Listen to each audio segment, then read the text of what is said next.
Heminigilda Mugeni, KTN. Kwingineko mtazamaji, hospitali ya rufaa ya Busia imetoa wito kwa familia yoyote iliyompoteza jamaa wake kutembelea makafani ya hospitali hiyo ili kutambua miili 38 ambayo imehifadhiwa na ambayo haijatambuliwa tangu mwaka 2023. Kulingana na msimamizi wa hospitali hiyo Sevia Baraza, makafani hiyo ambayo ina uwezo wa kuhifadhi miili 12 kwa sasa imehifadhi zaidi ya maiti 64 baada ya mauti 38 zisizojulikana kuletwa katika makafani hiyo na kukosa kutambuliwa na familia za marehemu. Afisa wa afya katika hospitali hiyo Daniel Mahulu alisema kuwa iwapo miili hiyo haitatambuliwa kwa muda wa siku 30 zijazo, hospitali hiyo italazimika kuizika kwenye kaburi la pamoja.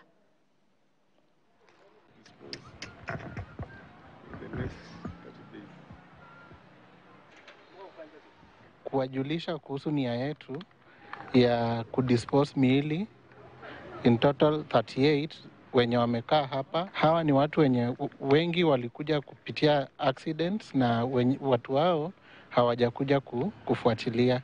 Tungependa kufanya hii shughuli kwa siku 30 zijazo, na tunaomba wananchi wakuja waweze kutambua kama kuna mtu labda alipotea, waweze kuja kuangalia hapa. Kwa sasa hii mochari yetu iko na capacity ya hold only 12 bodies, na kwa sasa tuko na 64, ambapo preservation ni challenge juu ni gharama kubwa. Most of these bodies zimeletwa kutoka within Busia County, kutoka Nambale, kutoka Butula, kutoka Bumala, Adungosi na Busia hapa. So nyingi ni wale, tuko na wale wa mob justice, tuko na wale wa accidents, West Public.